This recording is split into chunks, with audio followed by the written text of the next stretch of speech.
Hôm nay mình chia sẻ với các bạn về hai cách đấu dây điện cho một cái bảng điện và cách đấu đèn cầu thang. Thì chắc chắn là cái này thì cũng rất nhiều bạn còn đang chưa biết cách đấu, mà nhiều những khi cái đèn cầu thang nhà mình nó có vấn đề, thì qua cái chương trình này thì mình hy vọng là sẽ giúp các bạn nắm được cái nguyên tắc để mà tìm ra để sửa chữa cho nó dễ. Thì cái cách đấu của cái điện cầu thang này thì nghĩ thì nó rất là phức tạp, nhưng mà khi mà mình biết cách rồi thì nó cũng rất là đơn giản thôi. Thì mình muốn chia sẻ với các bạn cái cách thứ nhất là cái cách đấu cái đèn cầu thang. Thì cái đèn cầu thang thì là nó đạt cái tiêu chí là khi mà mình tắt ở điểm dưới, tức là ở tầng dưới thì mình lên tầng trên mình có thể mình tắt đi được, và mình tắt ở tầng trên, mình xuống dưới mình bật lên thì vẫn cứ được. Hai cái điểm giữa, các bạn cứ căn cứ hai cái điểm giữa của cái công tắc 3 chấu là một đầu, thì các bạn đấu vào bóng điện, vào cái bóng điện của mình, và một điểm giữa của cái công tắc kia là mình đấu vào với lại cái điện gọi là cái mình cứ quen gọi là cái dây nửa, dây nóng. Một cái dây đó mà sơ ý vào mà mình chạm tay vào thì nó sẽ giật đó. Thì các bạn cứ lấy hai cái điểm giữa đó của hai cái công tắc, là cứ biết là một đầu là nó đấu với bóng điện, là một đầu nó đấu với dây nửa đó. Thì các bạn đấu vào với nhau.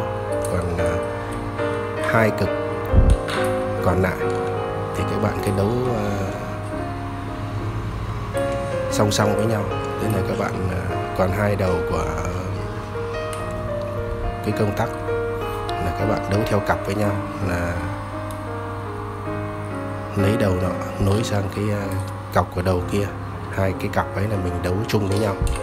Và một đầu của bóng điện còn lại thì là các bạn đấu vào dây trung tính, thế là mình gọi là dây mát, dây đất, dây là cái dây trung tính. Thì cái cách đấu như vậy là các bạn không cần phải sơ đồ và cũng không cần phải nghĩ nó rối, nghĩ nhiều quá nó rối. Bởi vì là cái tâm lý của cái người mà thấy cái mạch điện mà mình cảm thấy là mình tắt ở chỗ nọ và mình lại đi mình bật ở chỗ kia, thì nghĩ thì nó rất là rối. Thì các bạn cứ chỉ cần nắm được cái nguyên tắc là hai cái điểm giữa của hai cái công tắc, là một đầu thì nối với bóng điện và một đầu thì nối với lại nguồn điện dương, đấy là nguồn điện nóng. Và hai cái cặp còn lại là mình đấu chung với nhau. Còn một dây trung tính là mình đấu với lại một cái bóng điện, với một cái đầu còn lại của bóng điện. Như vậy là mạch cầu thang là nó sẽ hoạt động theo đúng như ý của các bạn, là mình tắt ở trên và mình bật ở dưới, và mình bật ở dưới mình lên trên mình tắt, là ngược lại là như vậy. Thì cái mạch nó đơn giản vậy thôi.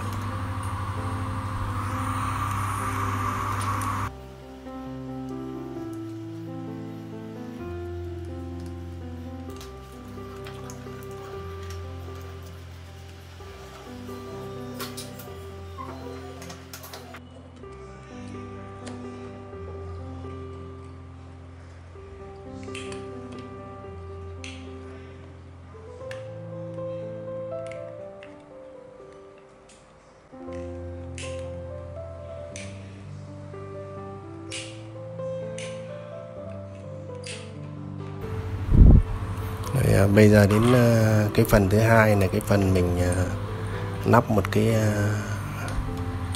bảng điện gồm một cái cầu chì bảo vệ, một cái công tắc và một cái ổ cắm. Thì nói chung là cái mạch một công tắc hay là mạch hai công tắc thì nó cũng giống nhau cả thôi. Nó chỉ có điều là khi mình đã biết nắp một cái mạch một công tắc rồi thì là mình đấu thêm một cái công tắc nữa thì nó cũng không có gì là khó khăn lắm. Cho nên là mình chia sẻ với các bạn cái đơn giản là cái nắp một công tắc. Về khi các bạn nắp mà nó rành rồi thì là mình thêm một cái công tắc nữa thì là nó cũng dễ thôi. Thì trước tiên là mình cũng sử dụng cái nguồn là cái hai màu để cho các bạn dễ phân biệt, mà kể cả khi các bạn nắp cũng thế. Mình khuyên là khi mà nắp một cái ổ cái bảng điện thì cũng cứ nên dùng dây hai màu cho nó tránh bị nhầm lẫn.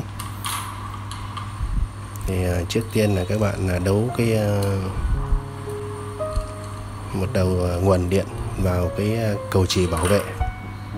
Mình quy ước là cái chạy qua cầu chì bảo vệ nó là cái dây dương, dây điện chính. Dây đó mà mình khi mình thử cái bút điện vào thì nó sáng lên đó. Thì mình bắt một đầu vào trong cái cầu chì, rồi một đầu kế tiếp là cái cầu chì là mình nối dây thẳng xuống một cực của cái ổ cắm đó. Rồi các bạn nối cái công tắc vào bằng hai cái đầu dây, hai cái dây khác nhau, tức là cái dây một màu đó. Thì là các bạn đấu vào hai điểm của cái công tắc. Thì một dây là mình nối chung với lại cái dây dương từ trên cầu chì xuống cái ổ cắm. Còn một dây thì các bạn để trống ra để nối với bóng điện. Khi mà mình nắp xong thì mình nối với cái bóng điện.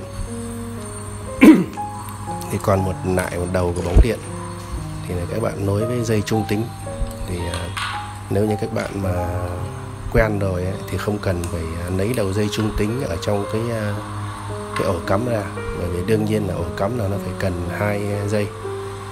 Thì có nghĩa là cái dây trung tính là còn một đầu còn lại là mình đấu xuống cái ổ cắm. Thì nếu như các bạn không quen thì các bạn nối thêm một đầu dây nữa trung tính nữa để lấy ra, để cho một cặp nó đi chung với cái đầu dây của cái công tắc mình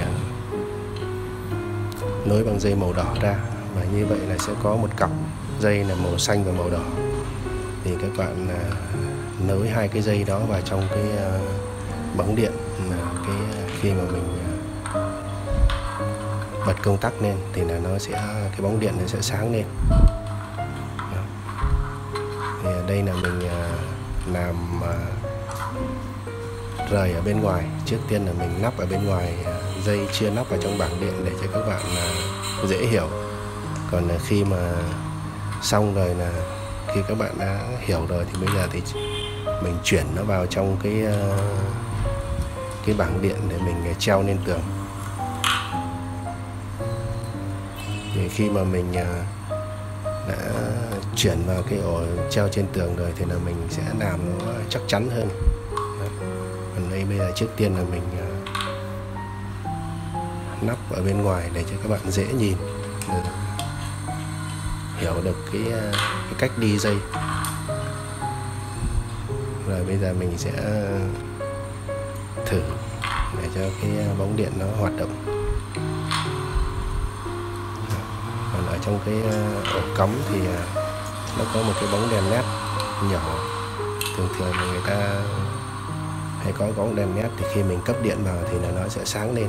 Thì các bạn nhận biết được là đã có điện hay chưa.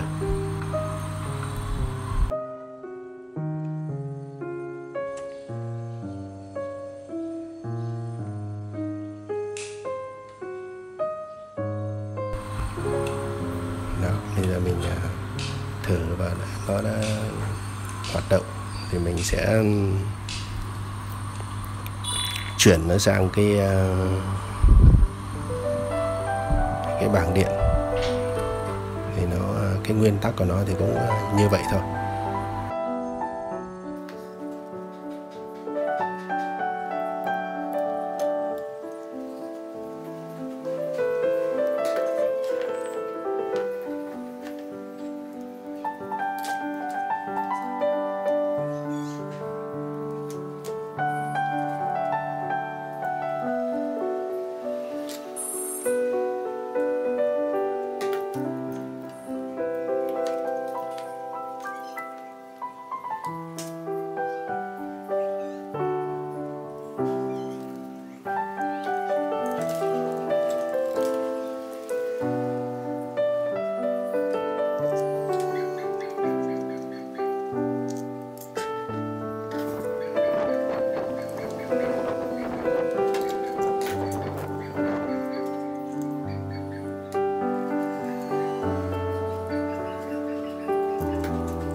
chúc các bạn qua cái chương trình này có thể sửa chữa được những cái bảng điện hoặc nắp được những cái bảng điện ở nhà.